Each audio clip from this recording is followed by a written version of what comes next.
年前家里来客人，一个熊还在回了我珍藏的手办，我一怒之下要求其父母赔传，却被我的亲戚出言辱骂。后来我看着他毁了亲戚家的珍藏的古董，拦住了前去理论的他们。他还是孩子，你们跟他计较什么？过年回家，我看见卧室里一片狼藉，我熬了好几个通宵，守着网站购买的手办708落反的躺在地上，旁边还有几个区域的脚印，一看就是小孩踩上去的。我立即冲出卧室，看着正往可乐里吐口水的小屁孩，瞬间火冒三丈。之前这个熊孩子就在我家搞过好几次破坏，最严重的一次差点把我的虫猫打死，而每次我想发火的时候，都会被熊孩子骂一句，他还是孩子打发。可能这个熊孩子以为我不敢对他怎么样，就却发得无法无天。这个熊孩子可能不知道，我早就在我的卧室装上了监控。我提着一堆的手办碎片来到客厅，熊孩子看见我手里的东西，圆润的脸笑越发得意。我忍住了自己想一拳挥过去的冲动，咬着后槽牙问他，我的手办是你打碎的？熊孩子一把把我推开，狠狠地踩了我一脚，大声吼道，你看见我是我弄的，没看见就不要睁着眼睛乱说，拿不出证据我就要告你诽谤了。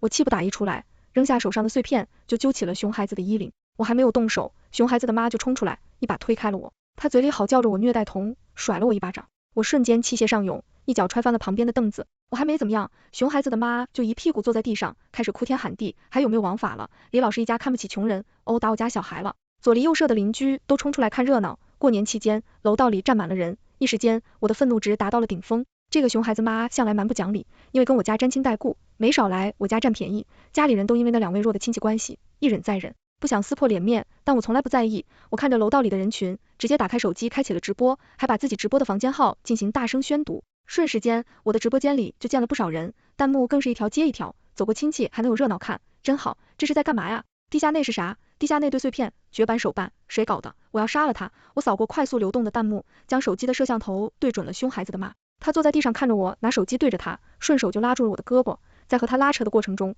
我父母眼见楼道里的人越来越多，急忙过来拦住了我。熊孩子的妈以为我父母损了，叉着腰啐了一口，吊四男，刚刚不是要武扬威的吗？怎么不狗叫了？是害怕我去告你吧？说着，他就将脑门上游的发亮的几根头发挽到耳后，一屁股坐在我家沙发上，还一脚将我的手办碎片踢了老远，拿起桌子上的车厘子就往熊孩子嘴里炫。我一把关上房门，走到了熊孩子妈的跟前，指着地上的碎片，你到底赔不赔？熊孩子的妈冷笑一声，随即将车厘子的河图在我家地毯上，你有什么证据说是我大宝宝搞坏的？这么大的个子，脸都不要了。我面无表情地盯着他，我房间里有监控，手机里有电子小票，官网也有我的购买记录。熊孩子的妈慌灵顺，赶紧四处观察我把监控器按在哪里，还过了1周没找见之后，她不屑地瞥了我一眼，我看你就是想讹我们家大宝，什么破玩具那么贵，只要我家大宝高兴，这破东西碎了也是他的福气。我打开备用机准备报警，熊孩子的妈一下就慌了，连忙转头跨上我妈的胳膊，我妈顺势甩开了。我妈很清楚这个手办对我多重要。熊孩子的妈脸上讪讪的，我正准备报警的时候，我那同乡下来的奶奶逃到了人群中间，行了，大过年的不要伤了和气，你耐什么办多少钱，我给你拿了，就这样吧。我顺势点了点头，随即就报了一个价格，这个价格还是我当时抢手办师傅的原价，如今市场价都翻了好倍了。听见我报的价格，我奶奶的假牙都差点吓掉了。熊孩子的妈更是坐在地上接着嚎了起来，你这是敲诈，肯定是你故意把你的破玩意放在那，让大宝玩坏的，你就是为了我们的钱，你怎么这么恶毒？我被他的这番话炸得外焦里嫩，颠倒黑白的话，他是张嘴就来。我冷眼看着坐在地上的他，蓦然开口，大妈，我的房间可是上锁的，对了，我的房间之前是锁着的。我赶忙冲过去看我房间的门，这也没有暴力拆除啊，我正准备调出监控看看到底怎么回事，我那柔柔不能自理的奶奶就开始无病呻吟，大家都围着她询问到底怎么嘛，她不是头疼就是心脏疼，最后更是惊呼一声，应声倒地，家里瞬时间乱作一团。熊孩子的妈更是趁乱离开了我家，走的时候还揣走了不少车厘子。熊孩子趁乱跑到我跟前，一脚踹翻了我房间的落地灯，还挑衅着看着我，得意地说，你的东西就是我给搞坏的，你能拿我怎么样？臭屌丝！我攥紧了拳头，恨不得当场把他从11楼扔下去。吓子熊孩子的妈赶紧过来，连哄带帅的将熊孩子带走了。我也准备关了我的直播，本来我当时开直播就是为了留一个证据而已，没想到我的直播间在这么短的时间内一下子窜上了同城热榜，好多网友让我还原一下事情的经过，但是现在的我已经身心俱疲，没有什么心思去跟网友吐槽了。熊孩子回手办的事情就这样被糊弄过去了，但我绝不会善罢甘休。家里的亲戚簇拥着将奶奶送去医院，家里就剩下我和一片狼藉。我终于有时间打开家里的监控，了解整个事情的经过，不看不要紧，一看监控，我差点气得想杀人。熊孩子的妈带着熊孩子刚来我家时，就哭喊着想进我的房间，父母知道我锁了门，就告诉熊孩子的妈他们打不开门，没想到我那拎不清的奶奶偷偷翻开了父母房间的抽屉，拿出了所有的钥匙，一把一把的试，最后才在众多钥匙中找到我房门的钥匙。熊孩子的妈领着熊孩子进我房间之后，一屁股就坐在阳台的秋千上，看着熊孩子穿着鞋在我的床上踩来踩去，还起身关上我的房门。熊孩子把我的房间搞得一团糟，还想开我的电脑。最后熊孩子的妈一直鼓捣也打不开后，熊孩子就把目光聚集到了我的手办上。为了珍藏我的手办，我专门为他们重新打造了一排玻璃柜，而熊孩子拿到我的手办，就想脱了鞋砸向玻璃柜，没想到熊孩子的妈制止了熊孩子，并向他递上我的水晶球，宝贝，别把自己搞伤了，用这个砸，这个砸得快一些。熊孩子直接拿起他妈手上的水晶球，一下子就砸破了我的玻璃柜，柜子里的手办全掉了下来，但是只碎了一部分。熊孩子见状一脚就踹翻了剩下比较完好的手办，一边踹还一边说好玩。熊孩子的妈还在旁边夸赞自己的儿子行动力很棒。就在我的手办彻底成为一堆碎片之后，熊孩子的妈才将他拉到一旁，擦他的脑门，然后随手拿起我书柜里的漫画递给熊孩子，玩累了吧？看会想人书，喜欢的话一会就把这些书带回家去看，整个过程就好像在家里一般随意。我看到这气不打一处来，直接掏出手机在家族群里发了消息，并艾特了熊孩子的父母，你们损害了我的个人财产，一套手办以及一套漫画，我有监控视频为证，记得把赔偿打到我的卡上，不然我们就法院见。发消息我就关个手机，我才不要听那些所谓的亲戚在这和稀泥。就在我把所有的碎片收拾好之后，我家房门被敲响了，我从猫眼里往外看，熊孩子的妈领着熊孩子回来了，听到外面不停的敲门声，我觉得他们回来肯定是有目的的，比如说我打开了手机录像，还在客厅的角落，又被忘记打开了直播。我打开门，一脸冷漠的看着母子二人，熊孩子的妈褪去了先前的嚣张跋扈，满脸对笑，熊孩子嘴里含着棒棒糖，头也不抬，我直接将他们挡在门前，去而又返，肯定没必好批。熊孩子的妈伸手就准备转我的袖子，我不留痕迹的躲开了。熊孩子的妈干大的捋了捋油头，讨好的开口，小李呀，阿姨知道你是个好孩子，阿姨就是过来看看监控，阿姨也想看看大宝都弄坏了什么东西，阿姨好准备钱不是？我回卧室拿出平板，熊孩子的妈也跟了进来。我打开视频，将平板放在熊孩子妈的跟前，她却没看视频里的内容，而是转着眼珠子一直扫视着我的房间。突然我听见熊孩子在客厅吼为声，我找到了，紧接着就是一地叮咛的哐哐的巨响，我连忙冲出房门，看见刚对我收拾的差不多的客厅，右边的一地狼藉，我看着躺在地上的摄像头，瞬间了然这母子俩回来的目的。我怒气冲冲的返回卧室，居然看见熊孩子的妈脱了高跟鞋，用鞋跟去扫卧室里的摄像头，我还没来得及阻止，卧室里的摄像头也被拆了下来。紧接着熊孩子的妈就把我的平板顺着窗户扔了下去，双手叉腰，一脸得意，仿佛这样就销毁了他们做坏事的证据。我咬着后槽牙开口，我记得你娘家的弟弟正在考公务员。熊孩子的妈一把推开了我，阴阳怪气的说，找不到工作嫉妒我弟弟什么东西，大宝快跟妈妈回家，可别学这个臭屌丝，一点出息都没有。我急忙关上大门，拦在他们面前，你们未经他人允许入室损坏了我的财物，还毁了我的平板，就打算走了。熊孩子的妈一脸嘲讽，直接一屁股坐在了沙发上，我是来你家做客的，是你奶奶让我们进去的，况且那平板是你自己没接住才掉下去的，关我们什么事？现在污蔑我们毁坏你的东西，证据呢？到时候我儿子可以证明是你污蔑恐吓我们，还对我儿子造成了严重的心理伤害，我们没有向你要赔偿就算好的，你还在这里牛逼上了。我看了一眼客厅的手机，声音骤然提高，所以你是不打算承认是吗？熊孩子的妈被我吓了一激灵，连忙起身拽着他儿子就想跑，你脑子有病吧？没有证据你乱说什么？你要是再威胁我们，我就要给你点厉害了。我被熊孩子的妈气笑了，随口问了一句，你能给我什么厉害？熊孩子的妈翻了个白眼，直接带着熊孩子走了。我拿下来正在直播的手机，好家伙，直播间的人数直接破千了，直播间里的评论都是让我不要姑息，纷纷支持我去报警。我淡定的将证据储存，直接去了警局。大过年的，也就只有我因为这点糟心事去麻烦警察叔叔了吧。我到警局找到正在值班的警察叔叔，将整个事件的过程简短的描述了一番。之后将备份的监控数据以及所有毁坏物品的小票截图、购买记录等全都交给了警察叔叔。我能感觉到警察叔叔在听完我的叙述，明显的愣了一下。显然，饶是办了这么多稀奇案件的警察叔叔，也没见过这么飙脸皮的人。警察叔叔确定我违有人证，于是这件事很快就立案了。走完流程之后，警察随即给熊孩子的妈拨去了电话。你好，请问是刘女士吗？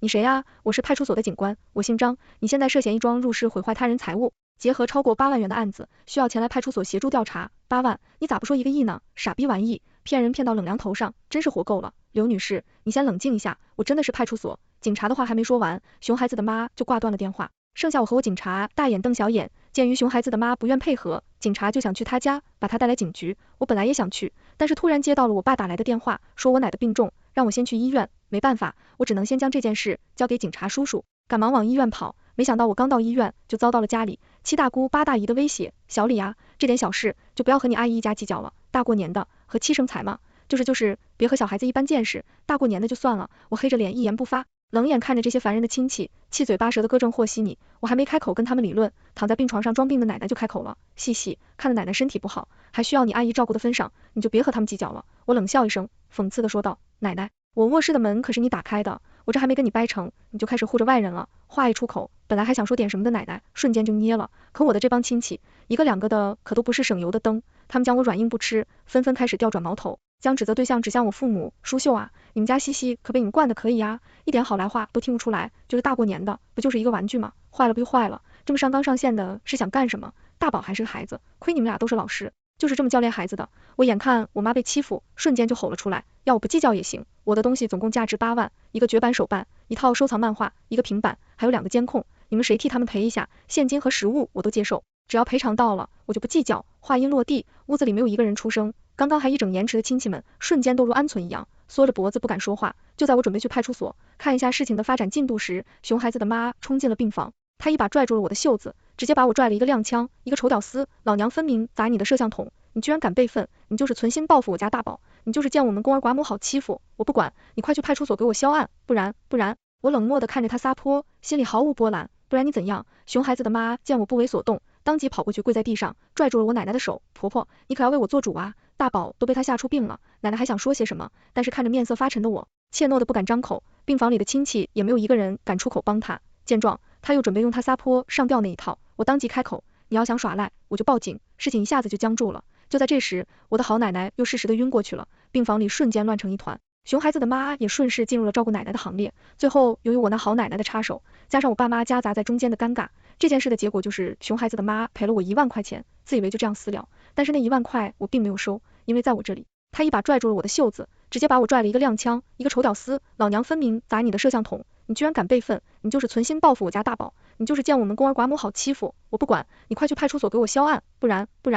让我奶奶托付给了熊孩子的妈。我能明显看出来熊孩子的妈极度不情愿照顾那乡下奶奶，但是她又怕我就是重提，最后还是把我奶奶带回了家。大年初5，父母要去表姑家走亲戚，本来不喜欢热闹的我，这次也一反常态跟着父母去拜访。在表姑家里，我意料之中的看见了那个熊孩子，他看见我先是做了个鬼脸，然后拿起桌子上的金桔就往我身上扔，我克制住了自己的怒气，黑着脸看着他，熊孩子被一脸凶相的我吓得不敢乱动，只好跑到别的地方去玩了。我看着房间里阿谀奉承的亲戚们，烦躁的顶了顶后槽牙，自顾自地在房间里转悠。走在过道，我看见原本放着古董装饰品的展示柜上，全都放着格格不入的廉价工艺品，而过道尽头的一间卧室门紧紧关着。缓视了1周，我看见过道口的监控器红点还在闪着，我了然一笑。当时劝我的时候，他们一个两个都大义凛然的，如今真的到了自己身上，还不是把保护措施做得那么完备，真虚伪。熊孩子在房子上蹿下跳，每个房间都被他搞得乱七八糟，就连展示架上廉价的工艺品也被打碎了好几个。熊孩子的妈在一旁不闲，不但跟表姑道歉，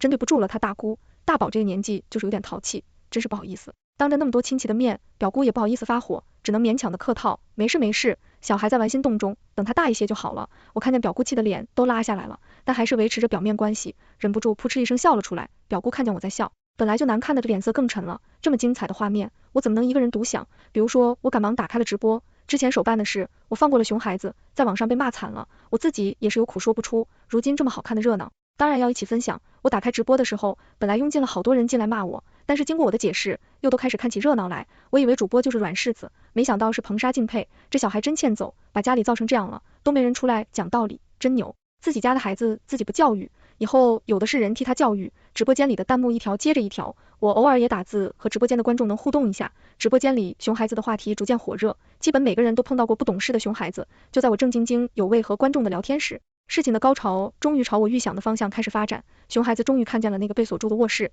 一个位置空间对于小孩子的诱惑力是巨大的，特别是这种有求必应的熊孩子。熊孩子吵着要进那个卧室，甚至一脚又一脚的踹在门上。熊孩子踹门的声音引来了客厅亲戚的注意，卧室门口很快就围满了人。我要进去，快把门打开，放我进去。熊孩子的妈闻声而来，看见熊孩子哭的脸都憋红了，瞬间焦急的实施斩命令。哎呦他大姑，你快去找钥匙把门打开啊！大宝都哭得上不来气了，表姑的脸色沉得能滴出水来，但还是咬牙狡辩，这间房间里都是杂物，没啥好玩的，要是我也找不见了，就别进去了。我混在人群中间，憋着不敢笑，但还是小心翼翼地举着手机，尽量把这么好看的荧幕展示给观众。救命啊，这也太好笑了吧，既然都是杂物，就把门踹开吧，反正里面都不是什么值钱的东西。我看着这把火烧得不够旺，躲在人群里添了一把火，我看你是站着说话不腰疼，合着不是你家的东西，你不心疼呗？现在知道心疼了，早干什么去了？我今天还偏要在这儿和稀你，我还没有开始发力，我奶奶就急忙拽着她的老姐妹赶了过来。我表姑的婆婆就是我奶奶的老姐妹，也是我当时找熊孩子算账的时候第一个出来制止我的人。现在我奶奶带着这个老太婆过来，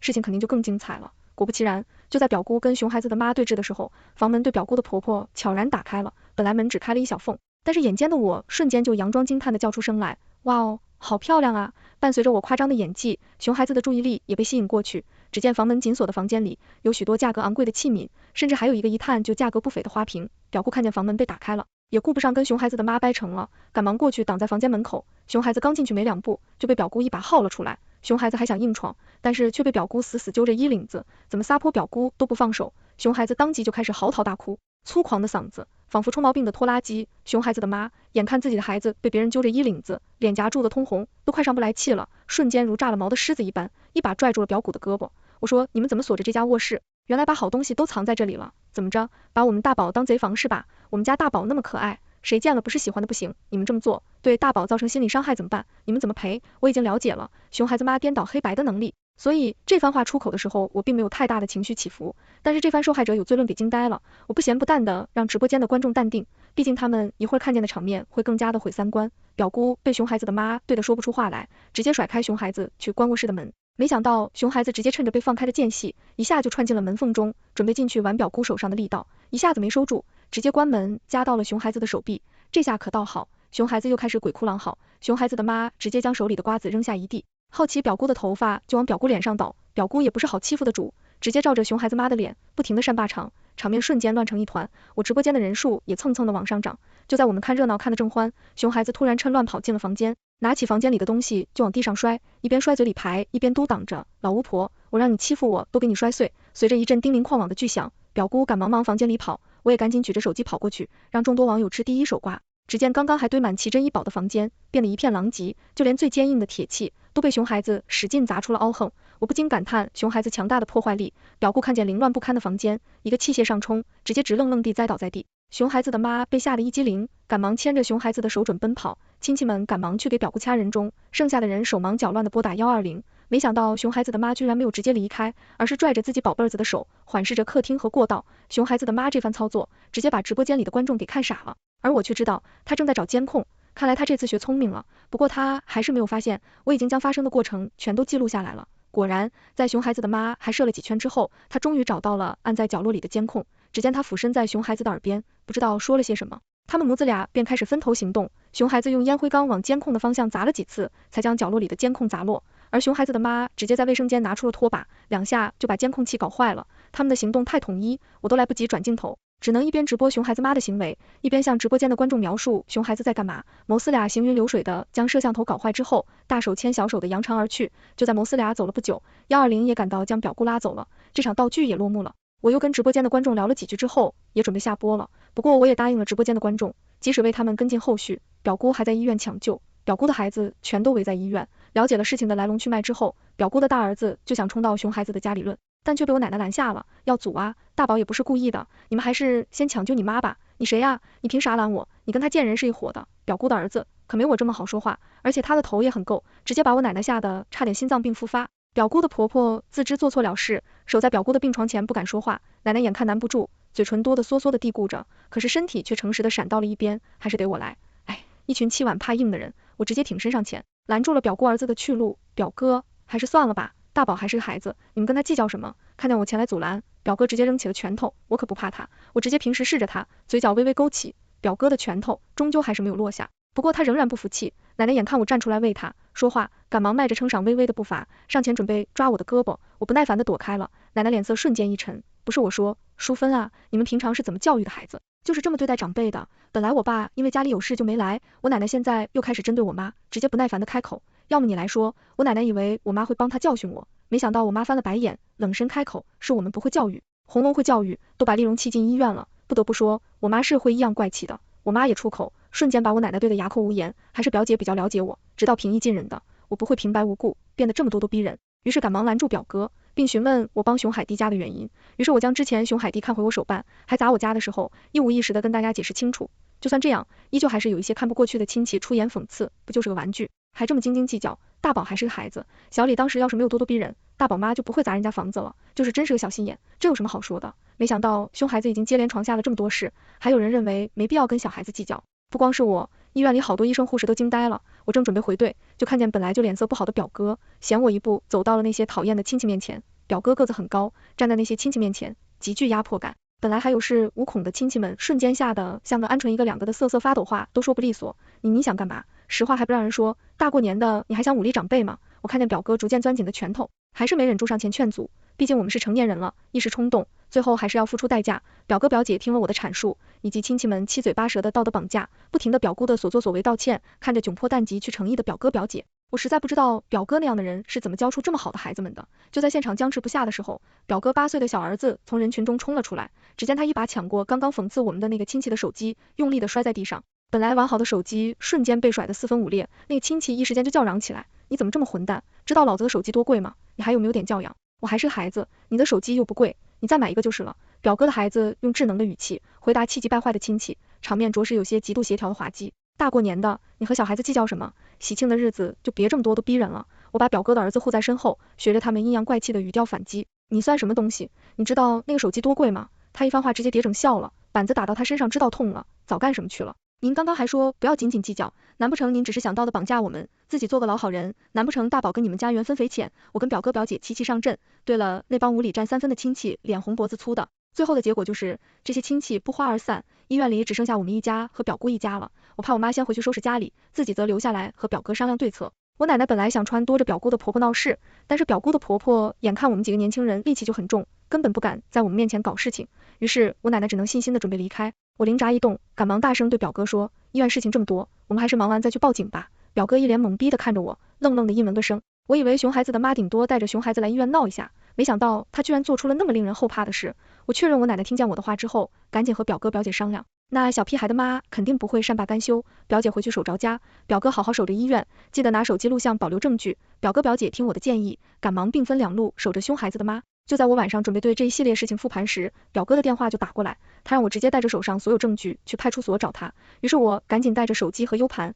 以及先前的手办碎片赶紧派出所。在派出所里，我看见了一脸伤痕的表哥，还有披头散发的熊孩子妈。弄了之后才知道，我奶奶听见我在医院的话之后，回去就把我的话转述给了熊孩子一家。而熊孩子的妈为了不让表哥他们报警，居然和娘家人商量，想去医院做手脚。而熊孩子的爸去表不家销毁证据的时候，被表姐改个正着，后来与表姐厮打的时候，失手伤了表姐。表姐已经被送去了医院，我赶忙把我手里留着的证据重新交给警察，并且把一些新的证据也交了上去。熊孩子的妈以为自己搞坏摄像头就没有证据了，所以有恃无恐的和我们对峙。但是当我把我的备份监控和在表户家直播的录播放出来时，熊孩子的妈一下就撵了，她当即跪在我们面前，哭天喊地的求原谅，我们都是亲戚啊，求求你们不要告我，我弟弟还要考公务员呀，我们不该搞坏你们的东西，也不该动手打人，更不应该与医院动手脚，我们搞坏的我们赔，你们出价吧，多少钱我们都接受，私了吧，我们私了。旁边的警察冷笑一声，你们入室毁坏他人财物，还殴打他人，企图威胁他人的人身安全，已经构成犯罪，现在他们愿意私了，